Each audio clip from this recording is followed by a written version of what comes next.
ওইখানে কি করস? তোরে মানা করি নাই? মালার কথায় উত্তর না দিয়ে পড়ি মালার হাত দুটো ধরে পড়ল। আম্মা, আপনার তো অনেক জ্বর, আহেন ঘরে তো ডাক্তার আছেই। মালা হাত ছাড়িয়ে নিয়ে বলে, তোর এত ভাবতে হবে না, যা ঘরে যা। মালার ধমকে পড়ি রাগ করে নিজের ঘরে চলে গেল। দরজা খুলে রাখার জন্য কুলসুমের গালও পড়ল একটা। মালা অনেক বকাবকি করলেন কুলসুমকে। নিজের ঘরে বসে রাগে ফুঁসছে পড়ি। মায়ের এই একটা স্বভাব ভালো লাগে না পরীর। মালার যতই অসুখ হোক না কেন কখনই পরীকে তার কাছে ঘেঁষতে দেয় না। এমনকি তার ঘরে যাওয়ার অনুমতিও পরী নেই। এমন কারণের কোনো মানে আছে? এজন্য পরীর খুব রাগ হয়। শাপলা হাতে বিন্দু আসতেই পরীর ধ্যান ভাঙ্গে। বিন্দু হাসি মুখে এসে বলে, আসস কি বা পড়ি, সব ঠিকঠাক তো? বয় এইখানে। তোর খবর কি? আর মাসি? সবই ভালো, তবে আহার সময় দেখলাম সায়ের দাদা শুয়ে আছে। জিগাইলাম, কইল জ্বর হইছে। আহারে, মানুষটা বড্ড ভালো, কেউ নাই, এখন দেখবো কেডায়। পরী চমকে তাকালো বিন্দুর দিকে, বলল, জ্বর হইছে মানে? চল তো দেখি। বিন্দু পরীকে বাধা দিয়ে বলল, পাগল তুই, যেটি দেখলে তোরে মারবো। পরী একটু ভেবে বলল, তুই এক কাজ কর, বাটিতে কইরা পানি আর কাপড় নিয়ে পট্টি দে, আমি ওষুধ আনতাছি। বিন্দুকে পাঠিয়ে পরী ছুটে গেল পালকের কাছে। জ্বরের ওষুধ চেয়ে বিন্দুকে দিয়ে পাঠালো। পালক ভেবেছিল মালার জন্য পরী ওষুধ নিচ্ছে, কিন্তু বারান্দায় আসতেই ওর কাছে সব পরিষ্কার হয়ে গেল। পালক ভাবতেই পারছে না যে পরী শায়েরের কথা ভাবছে কেন। ওখানে বেশিক্ষণ থাকলো না পরী। মালা দেখলে রাগ করবে। দোতলায় উঠে পালকের পাশ কাটিয়ে যাওয়ার সময় পালক বলে উঠল, আমি যতদূর জানি তুমি পুরুষ মানুষ পছন্দ করো না, তাহলে এই ছেলেটার জন্য এত কিছু করছো কেন? উত্তরটা দিতে পারল না পরী। নিজেকেও সে এই একই প্রশ্ন পরী করেছে, কিন্তু উত্তর খুঁজে পাচ্ছে না। তাই ও নিজের ঘরে চলে গেল। পালক আগের মতো দাঁড়িয়ে রইল। আশ্রয় কেন্দ্রে পৌঁছানোর সাথে সাথে মিষ্টিকে, নাইম আর শেখরকে ধরল। রেগে বলল, তোরা কি কখনোই মানুষ হবি না? শেখর মজা করে বলল, কোনো সন্দেহ আছে? গাধা একটা, পরি জেনে গেছে তোরা কাল রাতে ওর ঘরে গিয়েছে আর আমাদের হুমকি দিয়েছে যাতে তাড়াতাড়ি চলে যাই। নাইম অবাক হয়ে বলল, কি? পরি জানলো কিভাবে? কাল রাতে তো পরি বাড়িতেই ছিল না। নাইম শেখর বাদে সবাই চমকালো। নাইম বলল, কালকে আমরা পরীকে দেখতে পারিনি, কারণ পরি অন্দরে ছিল না, বাইরে ছিল, কিন্তু কোথায় গিয়েছিল তা জানি না। আর পরি যদি থাকতো তাহলে আমরা ধরা খেতাম। সবই বেশ অবাক হয়ে গেল। রুমি বলে, তাহলে পরি বুঝলো কিভাবে যে তোরাই এসেছিলি? পালক বলল, এইটুকুই বয়সে যথেষ্ট বুদ্ধির অধিকারী হয়েছে মেয়েটা। আর পরি এটাও বুঝেছে যে তোরা দুজন এসেছিলি। ওইসব বাদ দে তো, চল আমরা চলে যাই। আমার এই জায়গাটা সুবিধার মনে হচ্ছে না, বিপদ হতে পারে।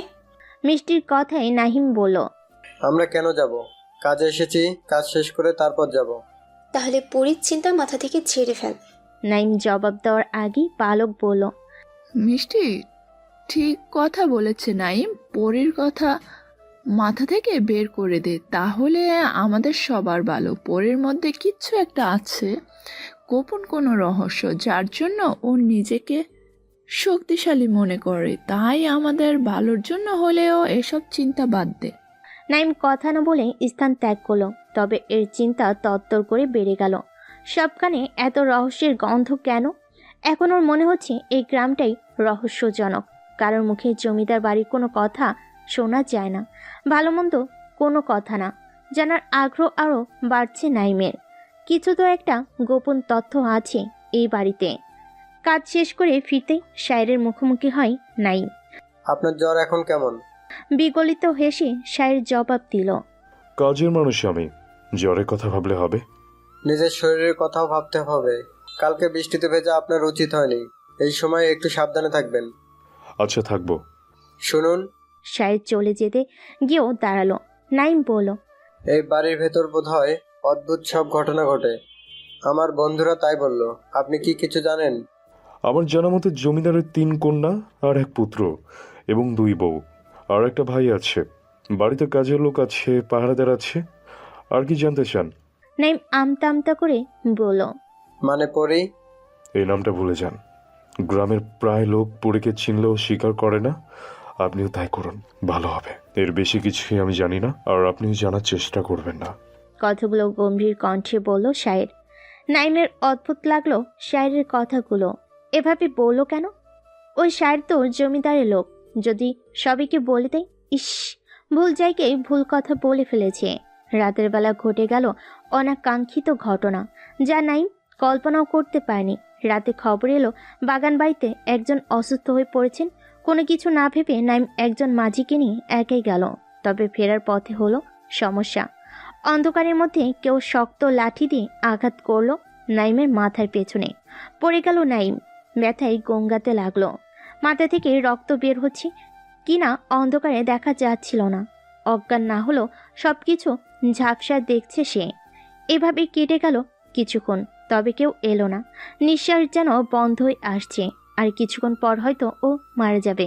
ঠিক তখনই হাজির হলো শায়ের। হারিকেন হাতে নিয়ে কাছে আসতে দেখলো নাইম বিধ্বস্ত অবস্থায় পড়ে আছে। শায়ের ছুটে গেল, চিৎকার করে কাউকে ডাকলো। সবাই ধরাধরি করে নাইমকে বাড়িতে নিয়ে এলো। আসিফা শেখের মিলে নাইমের মাথায় ব্যান্ডেজ করে দিল। আঘাত তত গুরুতর না, রক্ত বেশি বের হয়নি। নাইমের জ্ঞান এখনও আছে। ও ভাবছে কে করতে পারে কাজটা। পরি হয়তো, কারণ ওর জানার মতে রাতে পরি বের হয়। আবার ভাবছে শায়েরও হতে পারে, কারণ আজকে শায়েরের কথাগুলো ভালো লাগেনি। তাহলে শায়ের ওকে বাঁচালো কেন? যাতে নাইমের সন্দেহ না হয়, সেজন্যই কি? নাইম নিজের ঘরে শুয়ে আছে। মাথার মধ্যে হালকা ব্যথা অনুভব করছে, যার জন্য মাথাটা বেশ ভারী মনে হচ্ছে নাইমের। জ্বরও এসেছে গায়ে। আজকে ওদের কেউই বের হয়নি। সবাই এখন নাইমের পাশেই বসে আছে। মিষ্টি ভীষণ খেপেছে পরির ওপর। ওর ধারণা পরি এ কাজ করেছে, কিন্তু কিছু বলতে পারছে না। ওর খুব ভয় করছে, এখানে থাকতে ইচ্ছে করছে না। তখনই ঘরে প্রবেশ করলো শায়ের। নাইমের দিকে এগিয়ে গিয়ে বলল, এখন কেমন আছেন? নাইম চোখ তুলে তাকে আলতো হাসলো। জি ভালো। চেয়ার টেনে বসে শায়ের বলল, ভাগ্য ভালো যে আমি ঠিক সময় পৌঁছেছিলাম। রাতে জ্বরটা বেড়েছিল, ভাবলাম বের হব না, আল্লাহ নিয়ে গেছে আমাকে। আপনার কি মনে হয়, মানে কাজটা কে করতে পারে? আমার মনে হয় বিপক্ষ দলই কাজ করেছে, আর নয়তো আপনার উপর কারো ক্ষোভ ছিল। আপনার সাথে কি কারো মনোমালিন্য হয়েছিল? নাইম মাথা নেড়ে না বলল। তাহলে বুঝতে পারছি না, বন্যার কারণে লোকজন লাগাতে পারছি না। পালক বলে উঠল, জমিদার এবং ওনার ভাই এখন কোথায়? দেখছি না তো। ওনারা শহরে গিয়েছেন, দুদিনের মধ্যেই ফিরে আসবেন। আমি এখন আসি। শায়ের উঠে চলে গেল। মিষ্টি বলল, আমি নিশ্চিত কাজটা পরি করেছে। পালক শায়ের চলে যাওয়ার দিকে তাকিয়ে বলল, ছেলেটা অদ্ভুত, মেয়েদের চোখের দিকে তাকিয়ে কখনোই কথা বলে না। এই অদ্ভুতের মধ্যে ভূত আছে। এটা জমিদার বাড়ি নাকি ভূতের বাড়ি বুঝছি না। শোন নাহিম, আমি আর কোনো কথা শুনবো না। এবার আমরা ফিরে যাচ্ছি। নাইমকে শাসির কথাটা বলে মিষ্টি। প্রতি উত্তরে নাইম বলল, আমাকে পরির সাথে কথা বলতে হবে। কাজটা কি সে সত্যি করেছে? পরি আপার লগে দেখা করার কথা ভুইলা যান সাহেব। আপার পরাণ থাকতে বেড়া মানুষের সামনে আইব না। হাতে ফলের থালা নিয়ে ঘরের ভেতর এলো কুসুম। তারপর আবারও বলতে লাগলো, পরি আপা আমারে পাঠাইছে আপনাগো সব কইতে। জানেন তো, আমাগো বড় মা আপারে কসম দিছে হ্যাঁ যেন কোনো পুরুষরে মুখ না দেখায়। কিন্তু কেন কসম দিছে তা আপাও জানে না। আপনাগো কেউ অন্দরে গেছিল, আপা জানে, কিন্তু হ্যাঁ আপনাগো ক্ষতি চায় না। এই গ্রামের মানুষ একে অন্যের শত্রু, তাই আপা চায় আপনাগো ক্ষতি না হোক। আর আপনাগো সাবধান থাকতে কইছে। রাইতের বেলা বাহির হবেন না, সব সময় শায়ের ভাইয়ের সাথে থাকবেন। কথা শেষ করে কুসুম চলে গেল। কুসুমের কথার মানে পুরোপুরি কেউ না বুঝলেও পালক বুঝেছে। ও বলল, তার মানে মালা বেগমের কসমের জন্য পরি কারোর সামনে আসে না, এমনকি নিজের চাচার সামনেও না। কারণ কি? পরির রূপ, নাকি ওর মধ্যে অন্য কোনো কারণ আছে? বেশি ভাবিস না পালক, ওদের সম্পর্কে জানার দরকার নেই। আজ নাইমের উপর হামলা করেছে, কাল আমাদের উপরও করতে পারে। তার থেকে ভালো আমরা এখান থেকে চলে যাই। ভয়জর্ণ কণ্ঠে বলল রুমি। নাইম এবার রাগ করে বলল, তোরা থাকবি। এক চিন্তায় মরে যাচ্ছি, আরেক চিন্তা ঢোকাচ্ছিস মাথায়। আমার মনে হচ্ছে কুসুম সব কথা বলেনি। এই বাড়ির সবাই আমাদের থেকে কিছু আড়াল করছে। অন্দরে যা হচ্ছে তার সব কিছু পরীর মা জানে, কিন্তু আমার মাথায় যে ভাবনাটা ঢুকেছে সেটা হলো পরীর চাচা। পালকের কথাই শেখর বলল, বিয়ে করেনি তাই তো? তার বউ হয়তো মারা গেছে, এজন্য আর বিয়ে করেনি। আর এসব ব্যাপার বাদ দে তো, আমরা দুদিনের অতিথি বলতে গেলে, কারো পারিবারিক বিষয়ে জেনে কি হবে? আসিফ বলল, সেটাই ঠিক, বেশি গোয়েন্দাগিরি করলে শেষে আমাদেরই বিপদ। কেউ আর কোনো কথা বলল না। নাইম ভাবছে। শায়রির কথা শুনে মনে হলো ও কিছুই করেনি, কিন্তু কে করেছে? মাথা ফেটে যাচ্ছে নাইমের। অন্যদিকে পালক ভাবছে মালার কথা। মালা হয়তো অনেক কিছুই জানে, কিন্তু কি জানে? কুসুম ছুটে গেল পরীর কাছে। এতক্ষণ সব লুকিয়ে শুনেছে সে। পরীকে খবরটা দিতেই ছুটে গেল। পরীর সামনে গিয়ে হাঁপাতে হাঁপাতে সব বলল। সব শুনে পরী মুচকি হাসলো, বলল, শহরে বাবু পরীর লগে কথা কইতে চায়। এত স্বপন দেহা ভালো না কুসুম। পরী তারে কিছুই করব না। পরীর বাপে জানলে অনেক কিছু করব। একখান কথা জিগাই আপা, বড় মা আপনারে কসম দিছে কেন? জানি না রে কুসুম, আমার মনে অনেক কষ্ট। সোনা আপার তো কোনো খবর নাই, রূপা আপা থাকতেও নাই। আমারে নিয়ে অনেক চিন্তা করে আম্মা। রূপ থাকা হইলেও অভিশাপ রে কুসুম। কন কি আপা, আপনি মেলা সুন্দর, যার লগে আপনার বিয়া হইবে হ্যাঁ অনেক ভাগ্যবান। না রে কুসুম, রূপা ছিল বলেই সবাই সোনা আপার দিকে খারাপ নজরে তাকাইতো। রূপা আপারে তো। একটু থামলো পরী, ধরা গলেই বলল, আমার দিকে কেউ খারাপ নজর না দেয়, তাই আম্মা কসম দিছে আমি যেন কাউরে মুখ না দেখাই। পুরুষ মানুষের নজর খুব খারাপ, মন চায় চোখ দুইটা উঠাইয়া ফেলাই। কুসুম চুপ করে রইল। রাগে শরীর কাঁপছে পরীর। কুসুমের মনে হলো পরী বোধহয় কারোর লালসার শিকার হয়েছিল, কিন্তু জিজ্ঞেস করলো না। পরীকে বলতে দিল, আজকের পুরুষ মানুষ সুন্দর কিছু দেখা মুগ্ধ হয় না, লালসার চোখে দেখে। সৌন্দর্যতে পাগল হয় তারা, হিংস্র থাবা দিয়ে সব সৌন্দর্য শেষ কইরা দেয়। আমার কাছে ওই পুরুষকে বাঁচার দরকার নেই। জানোস কুসুম, আমি একটা মানুষরে খুন করতে চাই, যে তিনটা জীবন নষ্ট করতে চাইছিল। চমকালো কুসুম। পরীর দিকে তাকিয়ে ভাবলো, এত সুন্দর ফুলকে কে নষ্ট করতে চেয়েছিল? সে বলল, কেডা আপা? মুহূর্তে পরীর ভাবগতি বদলে গেল। বলল, তা দিয়া তুই কি করবি? আমা আইব কখন? একটু ভয় পেল কুসুম। এতক্ষণ তো ভালো করে কথা বলছিল, এখন আবার কি হলো? কুসুম বলল, কবিরাজ দেহান হইলেই আইব, তুই যা এখন। কুসুম কোনো মতে ছুটে পালালো। পরীর জানালার সামনে গিয়ে দাঁড়ালো। এই মুহূর্তে রূপালীর কথা ভীষণ মনে পড়ছে পরীর। অনেকদিন দেখে না রূপালীকে। প্রিয়জন দূরে থাকলে বুঝি এমন কষ্ট হয়? পানি এলো পরীর চোখে। বনিদের খুব মনে পড়ে ওর, যাদের সাথে শৈশব কেটেছে আজ তারাই নেই। রাতে মালার অবস্থার অবনতি হলো। কবিরাজ দেখিয়ে কোনো লাভ হলো না। শ্বাসকষ্ট হচ্ছে মালার। জেসমিন মালার পাশে বসে চোখের পানি ফেলছে। পরীকে খবর দিতে না চাইলেও সে খবর পেয়ে যায়। জুম্মান গিয়ে পরীকে খবর দিতে পরী ছুটল মায়ের ঘরের দিকে। পথিমতেই কিছু একটা ভেবে থেমে গেল পরী। তারপর আবারও ছুটল পালকদের ঘরে। পরীর কথা শুনে ওরা সবাই ছুটে গেল মালার ঘরে। মালা তখন যন্ত্রণায় ছটফট করছিল। সবাইকে একসাথে আসতে দেখে জেসমিন আঁতকে ওঠে। পালক এগিয়ে এসে বলল, কি হয়েছে ওনার? আমাকে দেখতে দিন। জেসমিন বলে ওঠে, তোমরা সবাই চইলা যাও, আপা এমনি ঠিক হইয়া যাইব। পরী খেপে গেল জেসমিনের উপর, বলল, বাধা দেন কেন? আমার আম্মা ভালো হইলে তো আপনার ক্ষতি, তাই না? আমার যদি কিছু হয় তাইলে ভালো হইব না, সইরা যান কইতাছি। জেসমিন কাঁদতে কাঁদতে পরীর হাত ধরে বলল, পরি তুমি চইলা যাও, আপা ভালো তাই দেখা কইতাছি। গর্জে ওঠে পরী, হাত ছাড়েন আমার। ওই বুড়ি আর আপনি আমারে খালি কবিরাজের কাছে নিয়ে যান, যাতে আমা ভালো না হয়। আমি এবার সব বুঝছি। আপনি গো কারণে আমার আম্মার ঘরে আইতে পারি না। আম্মাকে আগে ভালো হোক, তারপর ওই বুড়িরে আমি ওর স্বামীর কাছে পাঠাই দিব। ডাক্তার আপা, আপনি আমারে দেখেন। মাথা নেড়ে পালক কাছে যেতেই জেসমিন আবারও না করছে। উপস্থিত সবাই অবাক হচ্ছে। জেসমিন এরকম করছে কেন? পরি বারবার অপমান করছে, তবুও জেসমিন মানছে না। শেষে পরি আর রুমি টেনে ঘরের বাইরে নিয়ে এলো জেসমিনকে। মিষ্টিও চলে এসেছে। ঘণ্টাখানেক পালক ছিল মালার কাছে। মালাকে একটু সুস্থ করে পালক বাইরে আসতেই পরি বলল, কি হয়েছে আমার? আম্মা ভালো হইব তো? পালক কিছু না বলে জেসমিনকে ডেকে ভিতরে নিয়ে গেল। বাকিদের বাইরে অপেক্ষা করতে বলল। পরির তর সইছে না। রুমি পরীকে সান্ত্বনা দিল, কারণ মেয়েটা শব্দ করে না, কাঁদলেও চোখ থেকে পানি ঝরছে। বেশ কিছুক্ষণ পর পালক এসে পরীকে বলল, পরি, তোমার মায়ের অবস্থা বেশি ভালো না, শহরে নিয়ে গেলে তোমার মা ভালো হয়ে যাবে। যা করার জলদি করতে হবে, কবিরাজ তোমার মাকে ভালো করতে পারবে না। পরীর ভয় হলো মালাকে নিয়ে। মালার কিছু হলে পরী কাকে নিয়ে থাকবে? শরীর ঝাঁকুনি দিয়ে উঠল।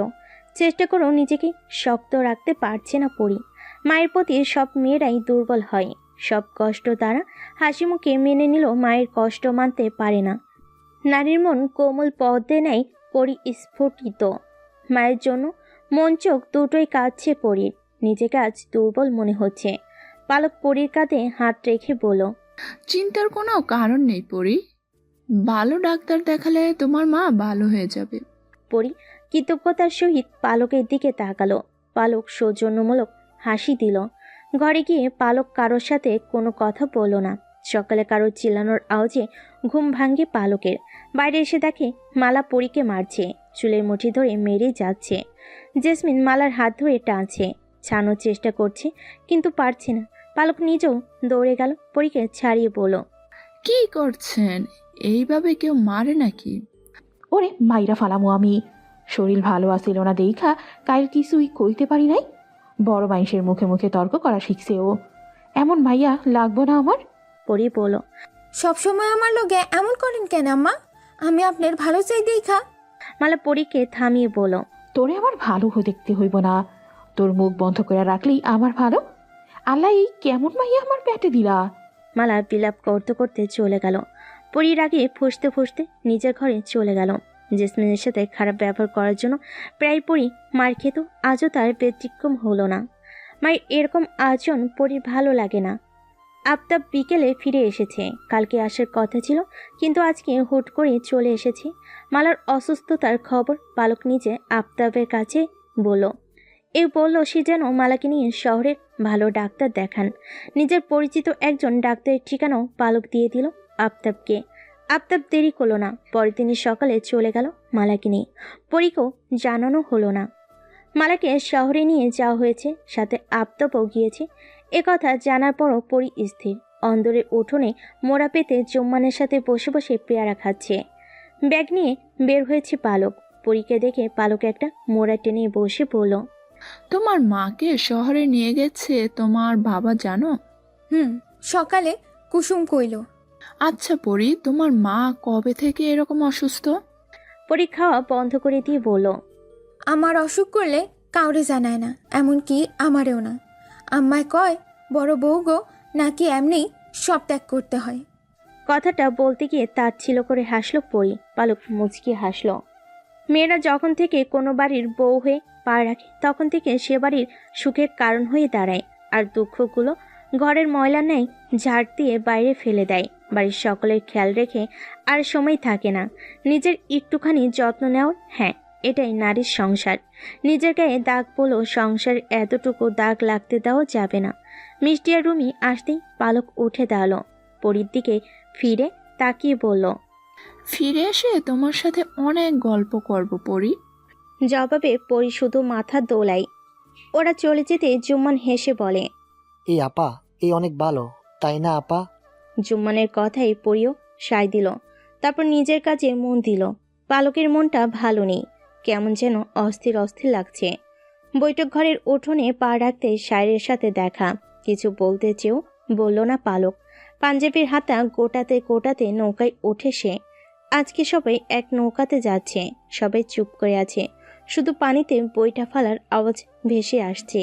নীরবতা ভেঙে নাইম বলে উঠল, বুঝলেন শাহের সাহেব, জমিদার বাড়িটা ভীষণ অদ্ভুত। বিশাল বাড়িতে মাত্র হাতে গোনা কয়েকজন থাকে, কেমন ভূতের বাড়ি মনে হয়। বাহির দৃশ্য দেখছিল শায়ের। নাইমের কথা শুনে মুচকি হাসলো, বলল, এখন ভূতের বাড়ি মনে হলো, একসময় লোক লস্করে পূর্ণ ছিল এই বাড়ি, মাঝখান থেকে বন্যায় সব গুলিয়ে দিল। কথাটা বলে আবার বাইরের দিকে তাকায় শায়ের। নাইম আর কিছু বলল না। ভাবল শায়েরের মন হয়তো ভালো নেই। পালক শায়েরকে দেখছে। শায়েরের গোমরা মুখটা ওর ভালো লাগছে না। এমনিতেও খুব একটা হাসে না শায়ের। আজকে নিশ্চয়ই কিছু হয়েছে। বাগান বাড়িতে পৌঁছে পালক গেল শায়েরের পিছু পিছু। পালককে নিজের সাথে আসতে দেখে দাঁড়ালো শায়ের। পিছন ফিরে বলল, কিছু বলবেন? পালক সহজ স্বীকারোক্তি দিল। হ্যাঁ। শায়ের সোজা হয়ে দাঁড়ালো। পালক জিজ্ঞেস করে, আপনার মন খারাপ? তখন থেকে দেখছি চুপচাপ। শুধু কি এটুকুই জানতে চান? শায়েরের প্রশ্নে অস্বস্তি বোধ করলো পালক। কথা গুলিয়ে ফেলে সব। আমতামতা করতে লাগলো সে। পালকের অবস্থা দেখে শায়ের বলল, আমার চোখ দুটোকে সস্তা ভাববেন না মিস পালক সরকার। আমার এক অদ্ভুত ক্ষমতা রয়েছে, সেটা আপনি জানেন না। সেটা হলো, আমার চোখে যার চোখ পড়ে তার মনের কথা আমার চোখ পড়ে নেয়। পালকের মনে ঝংকার তুলে চলে গেল শায়ের। থরথ করে কাঁপছে সে। ভাবছে তাহলে কি শায়ের ওর অনুভূতিগুলো বুঝতে পেরেছে? না হলে তো এভাবে বলতো না। ওষ্ঠকোণে হাসি ফুটল পালকের। হাতের অ্যাপ্রন শক্ত করে ধরে নিজের চেয়ারে বসলো। তখনও তো শায়েরকে কিছুই বলেনি, তাতেই এত খুশি পালক। তাহলে ভালোবাসি বলে কত খুশি হবে। তার মনে ভালোবাসি কথাটা বলার মাঝে আনন্দ আছে। কতটা আনন্দ ভাবতে ভাবতে মুচকি হাসলো পালক। এটাও ভাবলো যে আজকে সব বলবে শায়েরকে। যদিও শায়ের তাকে মানবে না, তবু অপূর্ণতা নিয়ে সে যাবে না। বন্যার পানি কমতে শুরু করে দিয়েছে। দিন 10 মধ্যে পদ্মা তার পানি ফিরিয়ে নিবে মনে হয়। এদিক দিয়ে পালকদের তাড়াতাড়ি চলে যেতে হবে। গ্রামের সবাইকে ওরা মোটামুটি সচেতন করে ফেলেছে। তাই ওরা গ্রামের মানুষদের সাথে একটু বেশি সময় কাটাচ্ছে। সবাইকে ওরা এই কদিনে আপন করে নিয়েছে। সাধারণ গ্রামের মানুষগুলো একটু নোংরা হয়ে থাকে। বন্যার দিক দিশা হারিয়ে সবাই আরো নোংরা হয়ে গেছে। কোনো কিছুরই তাদের ঠিক নেই। তবুও নাইমরা নিজে হাতে সবাইকে সেবা দিয়েছে। যে মিষ্টি প্রথমে ঘিনে মুখ ফিরিয়ে নিয়েছিল, সে মিষ্টিও সবাইকে আপন করে নিয়েছে। গ্রামের সবাই দোয়া এখন ওদের মাথায়। কত বৃদ্ধা যে নাইমের মাথায় হাত রেখে দোয়া করেছে তার হিসেব নেই। অনেকদিন পর সম্পানকে দেখলো নাইম, সাথে বিন্দুও রয়েছে। হাতে থাকা ব্যাগটা থেকে লাল রঙের দুমুঠো কাচের চুড়ি বের করে বিন্দুর দিকে দিয়ে শুধালো, লাল শাড়ি পইরা হাতে লাল ছুরি আর শীতিতে লাল সিঁদুর পইরা যখন আমার বউ হইয়া আমার ঘরে আইবি, তখন চোখ ভরে তোরে দেখবো বিন্দু। লজ্জে মাথা নত করে বিন্দু। সামনে থাকা পুরুষটিকে নিয়ে তার যত জল্পনা কল্পনা। তার ঘরে ঘরণী হবে, শাঁখা সিঁদুরে পরে সেজেগুজে ঘুরে বেড়াবে, আর সম্পান সুমধুর কথা বলে লজ্জা দেবে বিন্দুকে। কিন্তু সম্পান তাকে এখনই লজ্জে আড়ষ্ট করে ফেলছে। সম্পান বুঝতে পারল বিন্দু লজ্জা পাচ্ছে, তাই সে কথা ঘুরিয়ে বলল, কাল ভোরে শহরে যাবো, তোর লাইগা লাল শাড়ি আনমনে, পারলে ভোরে দেখা করিস। কিন্তু আমি তো ভোরে উঠতে পারি না। তুই তো আবার ঘুম পাগল। এত ঘুম পাগল হইলে সংসার করা মুশকিল হবে। তাই ঘুম কমা বিন্দু, পরাণে এত ঘুম রাখিস না। পরাণে তো তুমিও আসো মাঝি, তোমারে নিয়ে ঘুমাই। দুষ্টু হাসলো বিন্দু, সাথে সম্পানও হাসলো। কিন্তু বেশিক্ষণ স্থায়ী হলো না। নাইমকে দেখে মিলিয়ে গেল বিন্দুর হাসি। তড়িৎ গতিতে যাই বলে চলে গেল। কিন্তু সম্পান ঠায় দাঁড়িয়ে আছে। নাইম কাছে এসে দাঁড়ালো, মৃদু হেসে বলল, নিজের ভালোবাসা তো ঠিকই পেয়ে গেছো, অথচ আমার বেলায় অন্যায় কেন সম্পান? তাহলে কি আমি ধরে নেব যার যার ভালোবাসা তার কাছে মূল্যবান, বাকি সবাই ঠুনকো? ঈশ্বর চমকালো সম্পান। এই নাইম কয়েকদিন আগে তার কাছে নিজের মনোভাব পোষণ করেছিল। বলেছিল সে পরীকে দেখতে চায় এবং খুব করে ভালোবাসতে চায়। সম্পানের কাছে আকুতি করে সাহায্য চেয়েছিল, কিন্তু ভীত সম্পান তাকে ফিরিয়ে দিয়েছিল। বলেছিল সে কোনো সাহায্য করতে পারবে না। নাইমের চোখের দিকে তাকিয়ে সেদিন মায় হয়েছিল সম্পানের, কিন্তু তার কিছুই করেনি। এই সুদর্শন পুরুষটিকে পেরাতে মন চাইছিল না। এছাড়া যে কোনো উপায় নেই সম্পান মাঝির কাছে। সে আস্তে করে বলল, আমি কিছু কইতে পারবো না ডাক্তারবাবু। পরের লাগে কথা তো দূরের কথা, জমিদার বাড়ির ধারে কাছে যাওয়ার সাহস নেই আমার। এত ভয়ের কারণ কি সম্পান? কারণ আজ থেকে 8 বছর আগে রাখাল দাদারে যে অবস্থা হয়েছিল তা দেখে ভয়ে কাঁপছিল পুরো গ্রাম। তারপর থেকে জমিদার বাড়ির কোনো মায়ের দিকে তাকানোর সাহস করে নেই। বিন্দুও পারবো না। আমিও চাই না বিন্দুর কোনো ক্ষতি হোক। কপালে দৃঢ় ভাঁজ পড়ল নাইমের। রাখাল সম্পর্কে সে অবগত। সোনালি তার হাত ধরে পালিয়েছে। নাইম আবার জিজ্ঞেস করে, তুমি দেখছিলে রাখালকে? এখন ওরা কোথায় আছে? জানি না, আমি তখন ছোট আছিলাম, তাও আমার মনে আছে সব। আপনি যদি দেখতেন তাইলে আপনিও পরীর আশেপাশে যাইতে চাইতেন না। আমি এখন যাই বাবু। একখান কথা কই, জমিদারের যত ভালো দেখেন তত ভালো না। যেদিন রাখালটা মারছিল সবাই সেদিন বুঝেছি আমি। সম্পান চলে গেল। নাইম বুঝল রাখালের মারাকে কেন্দ্র করে গ্রামের সবাই এখনো জমিদারের ভয়ে তটস্থ। এজন্য কোনো পুরুষ জমিদার বাড়িতে যায় না। তবে কি রাখালের সাথে ভয়ঙ্কর কিছু হয়েছিল? তাই হবে, না হলে সম্পান এত ভয় পেত না। তবে ওরা দুজন এত কিছুর পরও একসাথে আছে ভেবে স্বস্তির নিঃশ্বাস ফেলল সে। সম্পানের কথাগুলো যেন নাইমের ইচ্ছে আরও বাড়িয়ে দিল। পরীর কথা সে কিছুতেই মাথা থেকে বের করতে পারছে না। প্রতিটি মুহূর্তে তার পরীকে ভেবে কাটে। এরই মধ্যে সন্ধ্যা হতে চলল, সঙ্গে ঝড়ের পূর্বাভাস। মৃদু বাতাসে ছেয়ে গেল চারিদিক। মিষ্টি, রুমি আর আসিফ এসে নৌকায় চড়ে বসে। বড় নৌকা আজ নেই, তাই দুটো ছোট নৌকা ঘাটে বাঁধা। রুমিদের নৌকা ছেড়ে দিয়েছে। তখনই মিষ্টি বলে উঠল, এই যা, পালককে ফিরে চলে এলাম। পালক পরের নৌকায় আসবে, চিন্তা করিস না। আসিফের কথাই শান্ত হলো মিষ্টি। নৌকা জমিদার বাড়ির সামনে থামতেই ওরা নেমে ভেতরে গেল। অন্দরে ঢুকে সিঁড়ি বেয়ে দোতলায় আসতেই ওরা দেখতে পেল হারিকেন হাতে পরি এদিকে আসছে। পরি এক হাতে হারিকেন, আরেক হাত দিয়ে পরনের ঘাগরা সামান্য উঁচু করে ধরেছে। লাল আলোতে শোভা পাচ্ছে পরির সৌন্দর্য, যা দেখে ঈর্ষান্বিত হলো মিষ্টি। কিন্তু সে চুপ রইল। পরি কাছে এসে জানতে চাইল পালক কোথায়। রুমি জবাব দিল সে পরের নৌকাতে আসছে। পরি এ কথা শুনে কুসুমকে ডাকতে ডাকতে নিচে চলে গেল। নিজেদের কক্ষে গিয়ে মিষ্টি খুব প্রকাশ করলো, তেজি গলায় বলল, এই মেয়েকে দেখলে আমার গা চলে যায়। ওর মতো সুন্দর না তুই, এর জন্য না, ওর মতো সুন্দরী হতে চায় না, কিন্তু ওর জেদ দেখলে আমার বিরক্ত লাগে। এতটুকু বয়সে এত সাহস সঞ্চয় করতে সবাই পারে না, কিন্তু পরীর মধ্যে সে সাহস আছে। আছে যথেষ্ট বুদ্ধি। শক্তি দিয়ে না হলেও বুদ্ধি দিয়ে ও 100 জনের সাথে লড়তে পারবে। বিপরীতে জবাব দিল না মিষ্টি। চুপচাপ পোশাক বদলে পালঙ্কে শটান হয়ে শুয়ে রইল। প্রহর বাড়তে রুমি চিন্তা হলো, পালক তো এখনো এলো না। চারিদিকে প্রবল বেগে বাতাস বইছে, তাহলে কি ওরা আসতে পারেনি? মিষ্টি ঘুমাচ্ছে, তাই রুমি গেল বৈঠক ঘরে। নাইমদের কক্ষের দরজায় পরপর কয়েকবার টোকা দিতেই শেখর এসে দরজা খুলো। রুমি অবাক হয়ে ভেতরে ঢুকে পড়ল। তোরা চলে এসেছিস, তাহলে পালক কোথায়? বিস্মিত কণ্ঠস্বরে শেখর বলে, তোদের সাথে আসেনি, আমরা তো ভাবলাম তোরা একসাথে এসেছিস। নাইম শুয়েছিল, সে উঠে এসে পড়ল, তাহলে পালক কোথায়? বাগান বাড়িতে আটকা পড়লো নাকি? তাই হবে, তোরা পালককে আনার ব্যবস্থা কর তাড়াতাড়ি। রুমিকে আশ্বাস দিয়ে নাইম ছুটে গেল শায়ের ঘরে। শায়ের ওদের সাথেই ফিরেছে। নাইমের মুখে পালকের কথা শুনে অনিচ্ছা থাকা সত্ত্বেও বাগানবাড়ির উদ্দেশ্যে রওনা হলো সে। প্রবল বাতাসের মধ্যেই নাইম, শেখর, আসিফ আর শায়ের পেরিয়ে পড়ল। মধ্যরাতে ঘুম ভাঙে পরীর। কেন যেন অস্থির অস্থির লাগছে ওর। এই ঠান্ডা আবহাওয়ার মধ্যেও ঘামতে লাগলো পরী। একটা স্বপ্ন দেখেছে সে, কিন্তু কি দেখছে তা মনে করতে পারছে না। এমনটা মাঝে মাঝে হয় পরীর সাথে। স্বপ্ন কি দেখে তা কিছুতেই মনে করতে পারে না। সে কি সুস্বপ্ন দেখেছে নাকি দুঃস্বপ্ন? ভাবতে ভাবতেই পরী হাঁটু জড়ো করে অন্ধকার কক্ষে বসে রইল। এভাবে অনেকক্ষণ কেটে গেল, আর ঘুমাতে পারল না পরী। তবে ভোরের দিকে ঘুমিয়ে পড়ল। মোরগ ডাকার সাথে সাথেই কুসুম আর জুমান ছুটে এলো পরীর ঘরে। কুসুমের ডাকে ধরফড়িয়ে ওঠে পরী, কিন্তু কুসুম কথা বলতে পারছে না, শুধু হাঁপাচ্ছে। পরী তাকিয়ে রইল। কুসুম নিজেকে ধাতস্থ করে বলল, পরি আপা, সর্বনাশ হইয়া গেছে।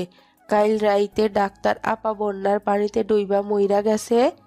কুসুমের কথাটা শুনে পরীর শরীর ঝাঁকুনি দিয়ে উঠল, কাঁপতে লাগলো সর্বাঙ্গ। কুসুম ডাক্তার আপা বলতে কাকে বোঝালো? প্রশ্নটা করতে পারেনি পরি। ঠোঁট দুটো তার অসম্ভবভাবে কাঁদছে। পরির চাহনি দেখে ঝুম্মান বলল, ওই ভালো ডাক্তার আপা। আপা বাইরে লাশ আনছে। পরি কানে একটা কথা বাজতে লাগলো। ফিরে এসে তোমার সাথে অনেক গল্প করব পরি। আর বসে থাকলো না পরি, ছুট লাগালো সে। শির ভেঙে নিচে এসে যেই না বৈঠক ঘরের দিকে যাবে তখনই মালা চেপে ধরে পরির হাত। একটানে পরি কেনে বুকে চেপে ধরে মালা। মালাকে দেখে পরি অবাক হয় না, বরং শক্ত করে জড়িয়ে ধরে মালাকে। পরির মুখ থেকে বারবার আম্মা শব্দটি বের হয়।